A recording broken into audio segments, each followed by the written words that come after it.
Hello there everybody, Tim Bugster here, and today we'll be covering another theory that I have regarding Indigo Park.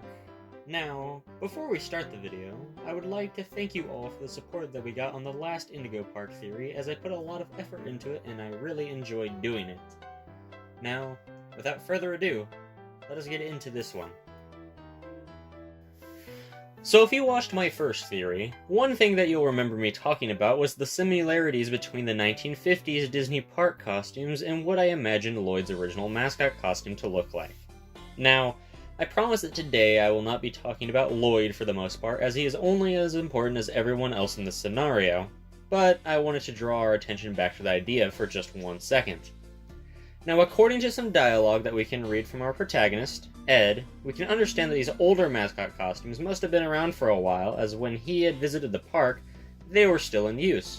And I'm gonna go on a limb and say that Ed here is not past his 50s. Granted, his actual age is unknown, so for now, let's just say that at the very least he is in his 20s or 30s based on his extremely good physique.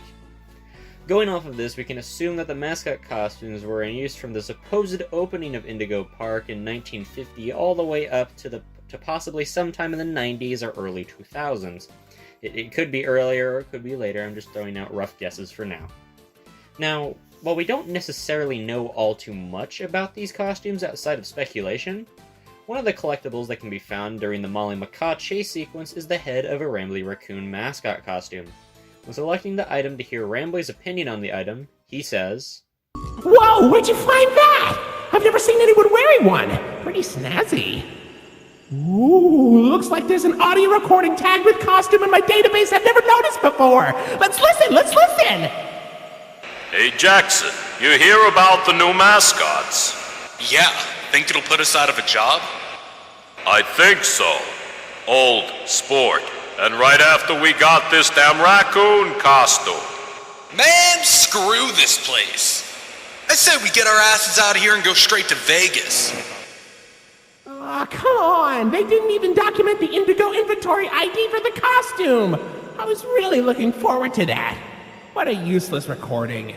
Deleted. From what we hear in the tape recording that Rambly plays, the Rambly Raccoon costume was one of the last mascot costumes to be used by the company, as they were beginning to bring in new mascots, which I presume to have been these guys. Wait, no, wrong guys, they'll come later. These guys. Well, at least these kinds of guys. Well, you see, when entering Salem the Skunk's room or riding the Rambly's Railroad, you have to fix the ride's power, and by doing so head backstage. While back there, you find a broken down Molly Macaw animatronic that briefly powers on, utters some words that we've already discussed and aren't as important today, before powering off again. If you continue back to the generator that you have to fix, you can also find a broken down and fully disabled Finley the Sea Serpent animatronic. These are what I believe to be the quote-unquote mascots that had replaced the original mascot costumes as mentioned in the recording. Now, why do I think that it is these guys and not these guys? Well, it has to come down to their more rudimentary designs as compared to the mascots that we see around the park. If we take a look at this Molly Macaw animatronic, we can see that it resembles that of most cartoonish Disney animatronics in use today. But, hold on. These animatronics, also known as audio animatronics at Disney parks, have been around for a long time. In fact, the first audio animatronics used at the parks was on June 23rd, 1963 in the Enchanted Tiki Room, which, while being birds like Molly Macaw, aren't the same size as this larger, more humanoid design.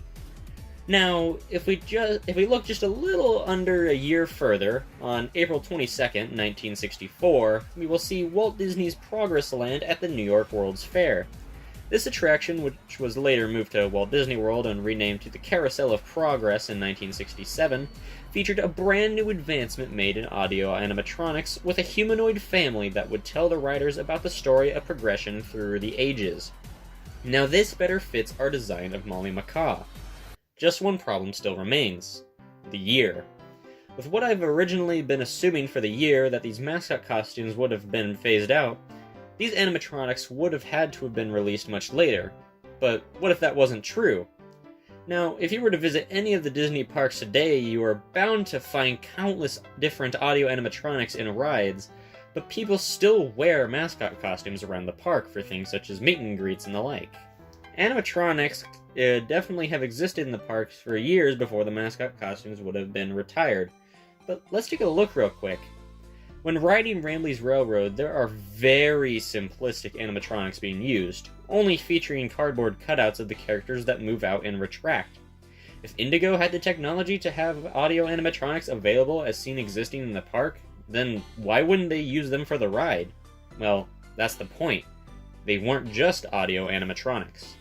You see, there's another kind of audio animatronic that has been used in the Disney parks before. On August 28, 2003, Disney Imagineers created a free-roaming audio animatronic known as Lucky the Dinosaur. This audio animatronic could move around the park with guidance, could vocalize, and could respond to guests. Now this appears to be more like what we're seeing here. I believe that this Molly Macaw animatronic was similar to the slightly more modern designs, and I believe that these ranges of animatronics more than likely featured an AI technology of their own based on what Molly Macaw says.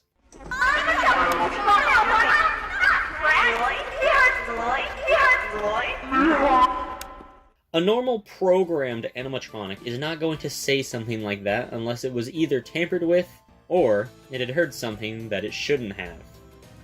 Now, since I believe that these animatronics had their own AI, this leads me into my next point. I believe that these animatronics in the Rambley AI were released around the same time, forcing the end of Mascot Costumes. Rambley even remarks when you first select the costume head that he had never seen anyone wear one of the costumes. Whoa, where'd you find that? I've never seen anyone wearing one. Pretty snazzy.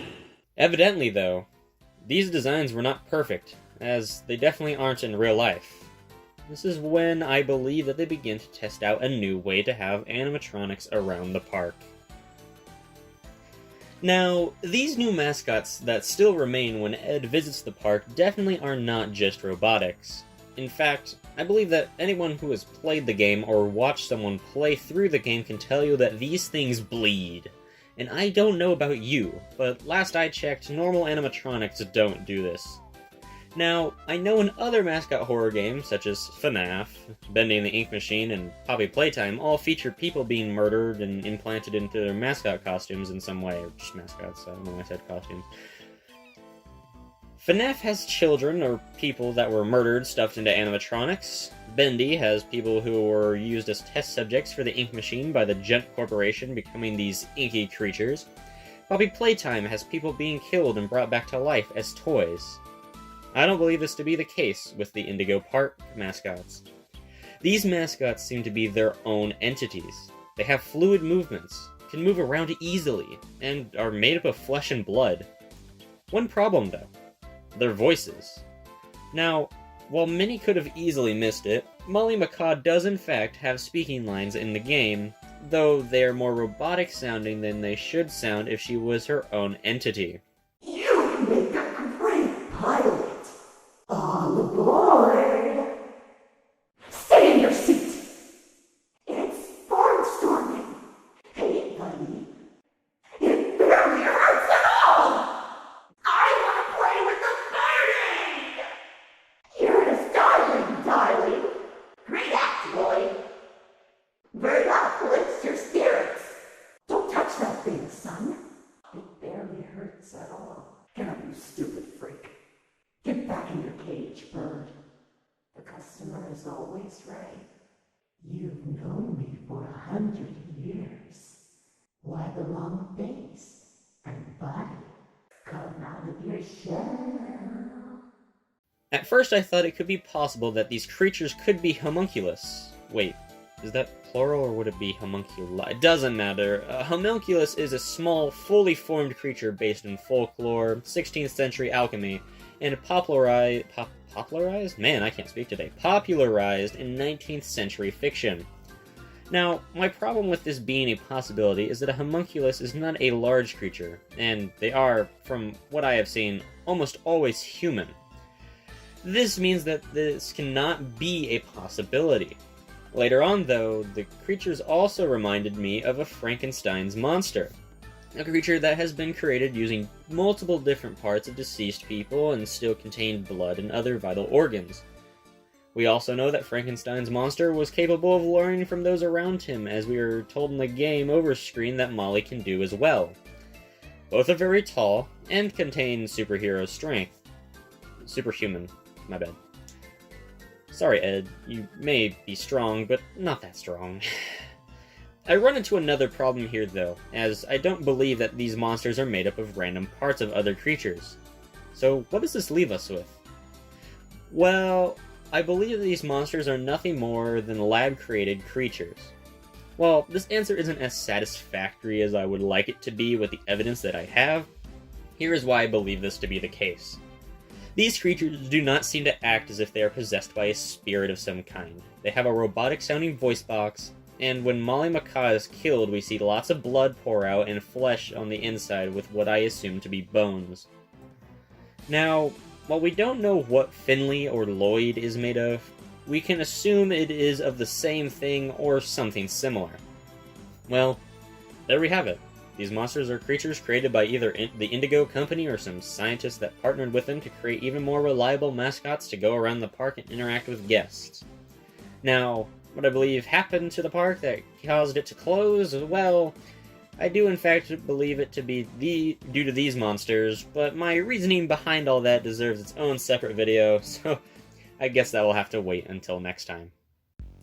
And while this theory may have taken a lot more real-world evidence to prove it, I will choose to believe it until someone can find evidence against it, or when we get more from the games. Either way, I'll be sure to revisit this one once that happens. Well, without further ado, I wish you all the best, and see you next time. These theories are a whole lot of fun to make, and I could never do it without your guys' input. I thank you so much for the feedback on the previous theory, and if you ever find evidence for my theories, against them, or even just your own theories, I would love to hear them, as I am always open to hearing them. The next series should be what I believe caused the closure of Indigo Park, and while you wait for that, please check out my previous theory on why Rambly is not the original mascot of Indigo Park if you have not already. Peace.